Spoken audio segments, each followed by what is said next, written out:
Anyway, I'm Terry Anderson. I'm the John and Jean Denault Senior Fellow here at the Hoover Institution, or as most of the time I say, the John and Jean Denault Senile Fellow. That tells you a little bit about my age. I got a phone call from John Razian several years ago inviting me to come, and he told me what the gig would be like, and I didn't want to move from Montana, but living here when we have 8 inches of new snow seemed like a good idea.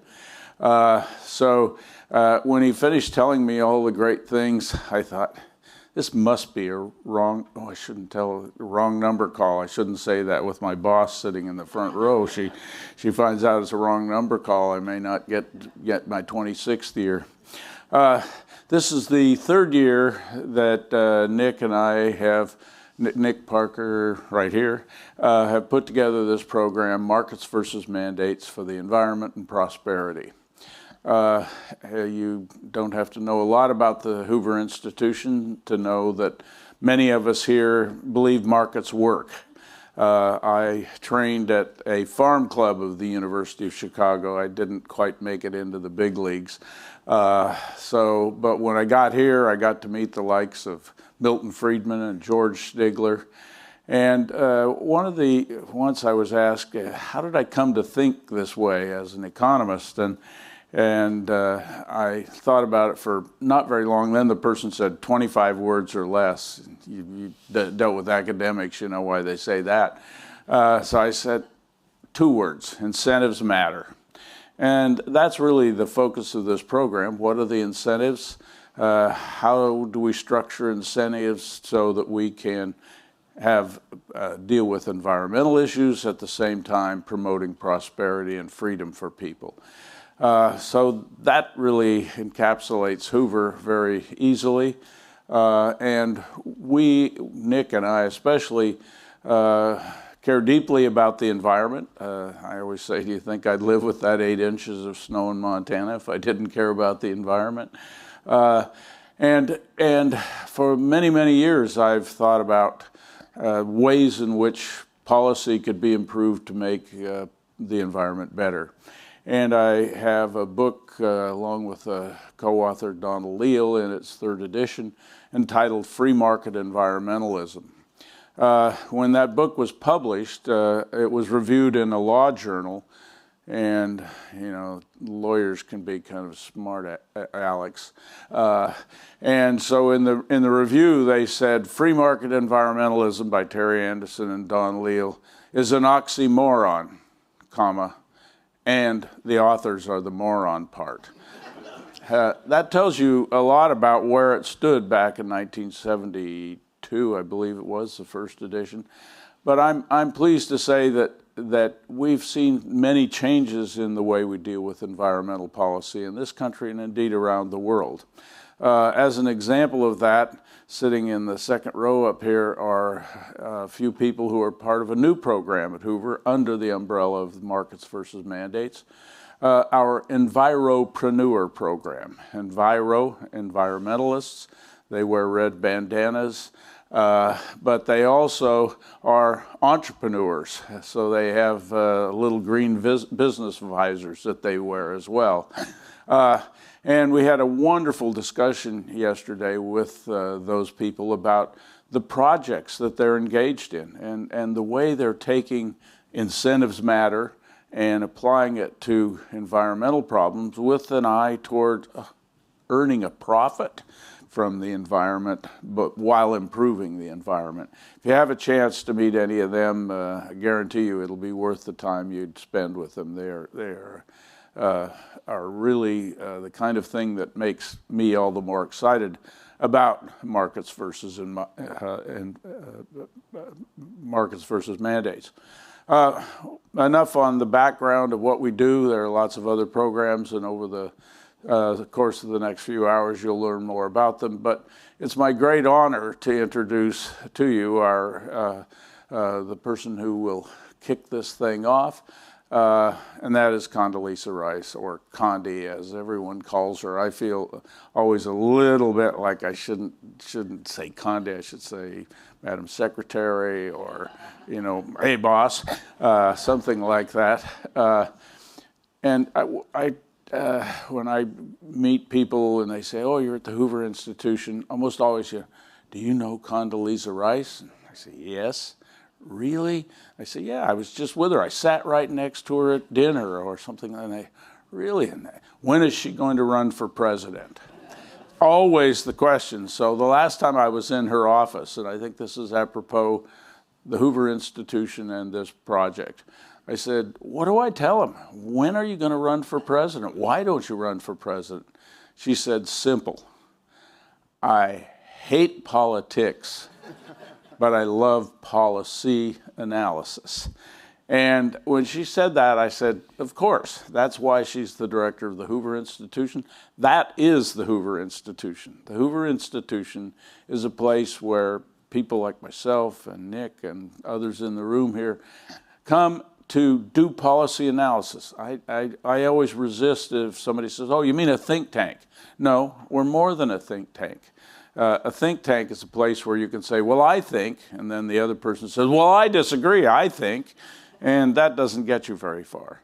If you're doing policy analysis, you have to do research. And this program, Markets versus Mandates for the Environment, is a research project. It's about how do we take the tools of lawyers, of political scientists, of even economists, and put them into a research machine and come out with hypotheses and answers and put them forward.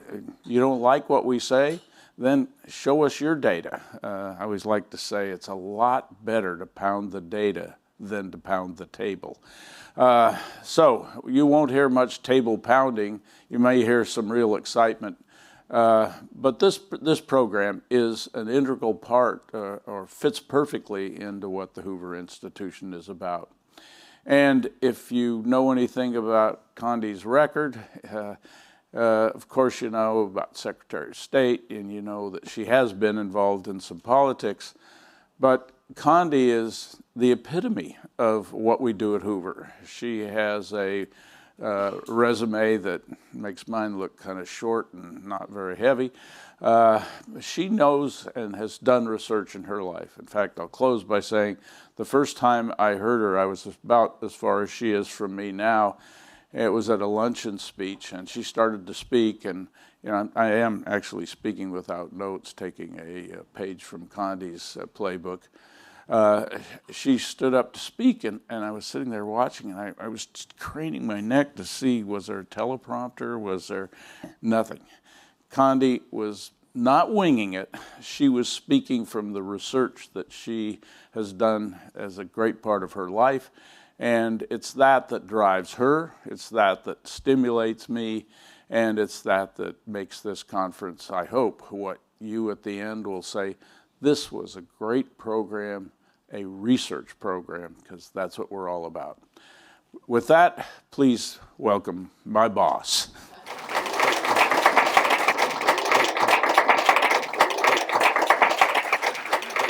Well, thank you very much, Terry. I just have to tell you, I know that there was snow in Montana in May, but I grew up in Colorado, and it was quite common to have snow in May or June.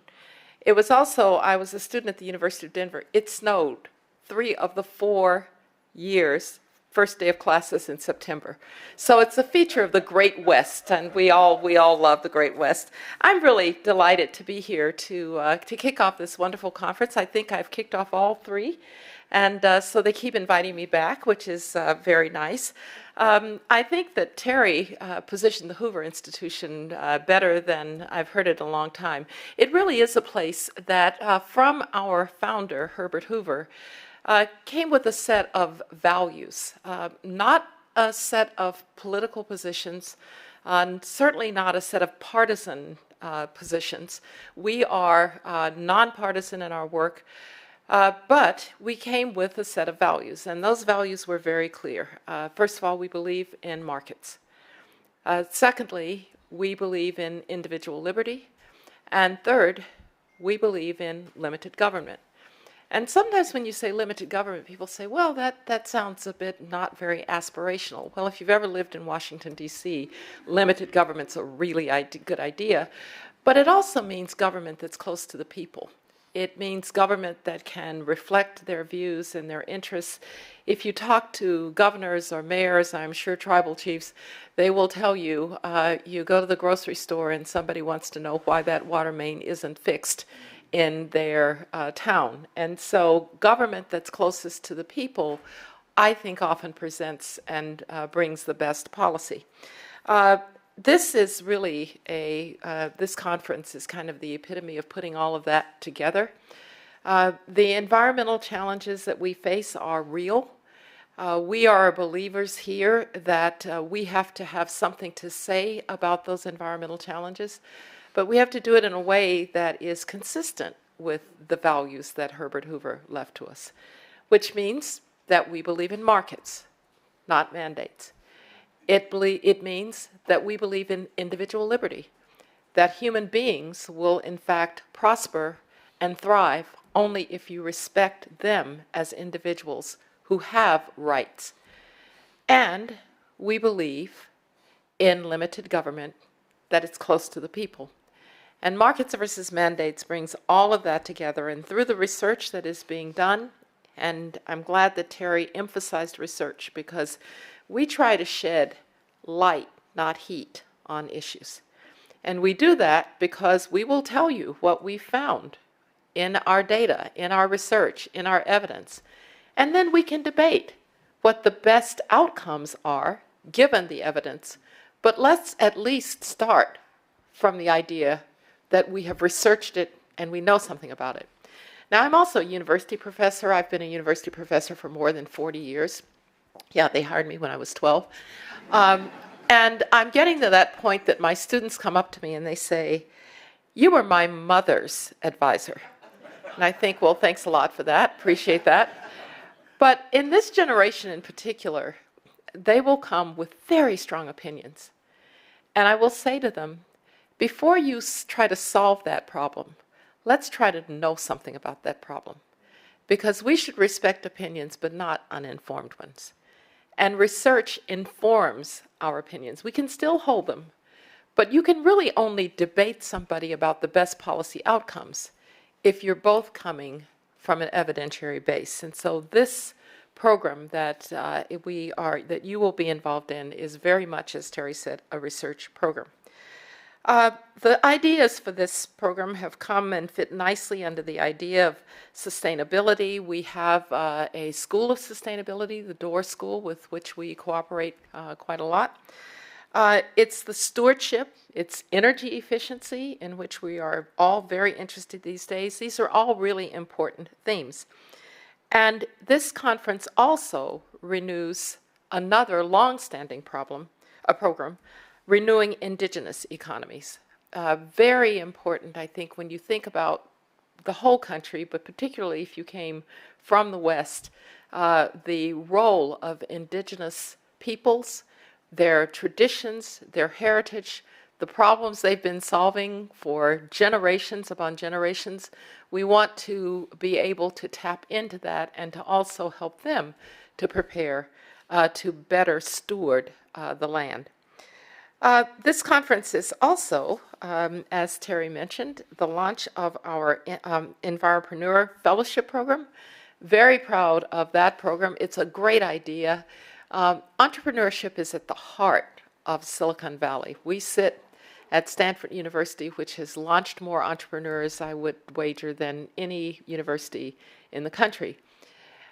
Entrepreneurs bring the ability and the willingness to take risk for new ideas.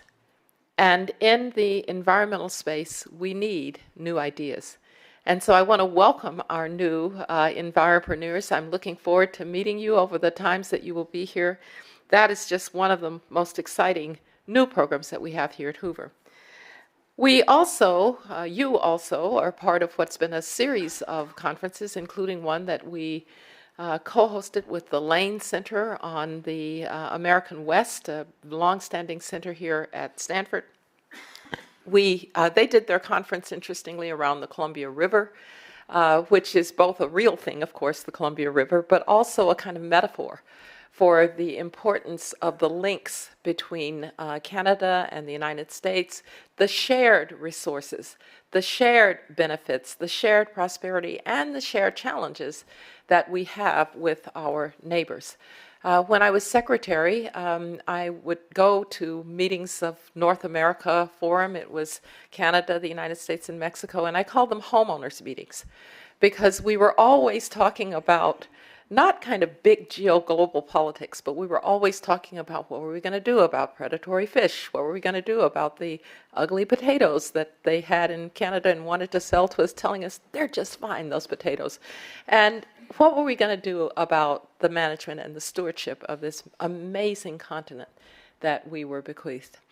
So this is a very central set of issues for us. It's a very fitting way to address those difficult issues that we face, and I'm very excited for what you will do.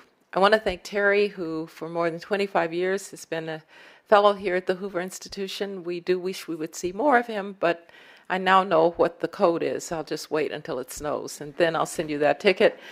And Nick Parker, who has been with us for a number of years. We borrow him from the University of Wisconsin, and the two of them have done a marvelous job of stewarding this program, but not just stewarding it, pushing it forward, finding new frontiers for it.